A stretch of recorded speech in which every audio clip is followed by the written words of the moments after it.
To most of us, England is a green sweep of heraldic history marked here and there by the black thumb of coal.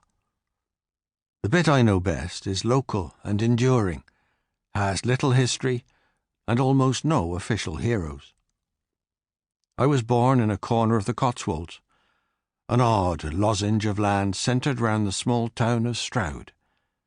Cluttered, iridescent but unchangingly beautiful, comprising a bit of swampy plain, fine, secretive valleys, and a brooding ridge of bare hills stretching away to Wales and to the blue Wenlock edge. I was 19 years old when I first left my home ground, where all of us at that time, family and neighbours alike, had seemed happily and tightly wedged. "Ah, the Cotswolds," people said when I got to London. "Stow-on-the-Wold, Bourton-on-the-Water, Burford, eh?" I didn't know any of them. They might as well have been in Lapland. People in our valleys seldom budged very far.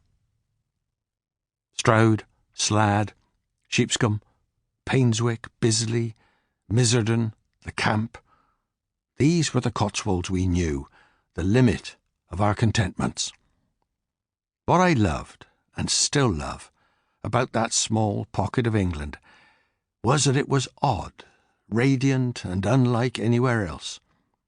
So static, indeed, and immovable, that our staying put within its boundaries seemed to magnify the qualities of where we were, so that it seemed natural to know every blade of grass, each stone and roof tile. Our bit of country, because of its extremes, its slopes, shadows, oblique angles of light, deep woods and high open fields, seemed also to separate and dramatically magnify the seasons. The winter landscape locked up with a giant key, great snowdrifts arriving like the tents of Attila. Spring, too pretty by half, with sudden shining streams, and beech leaves like fresh-washed salads. Summer, a brown exhaustion of baking wheat, with cows lying in brown mud round the edges of ponds. And autumn, a fermentation of all that had gone before. Were these seasons remarkable, or did they happen elsewhere? To me, they happened only at home. And happening in that place at that time had become a reference for all seasons everywhere, whenever I paused to think of them.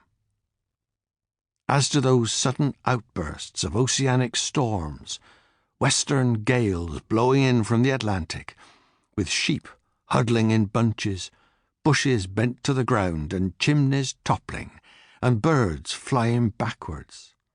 So perpetual were those winds funneling up my valley that I'd swear at times I could smell New York 3 days old and the overnight street of Cork.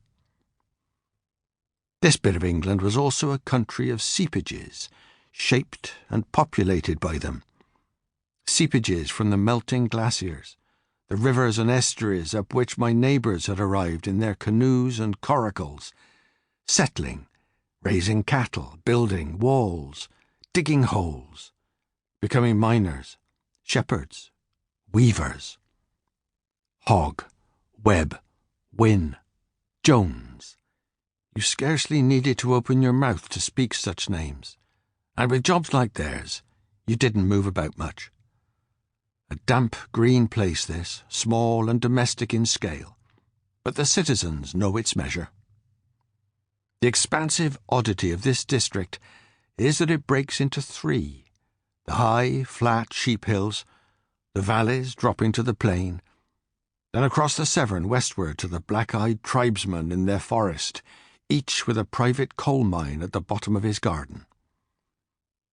On my side of the river, in spite of the rapid spread of houses and factories muzzling up the valley slopes, you will still see wild animals, in sudden flashes of light, the bright stoat, stumbling badger, the diamond eyes of pheasant and fox, and occasionally, rarely, a red deer fleeing like a curate's daughter.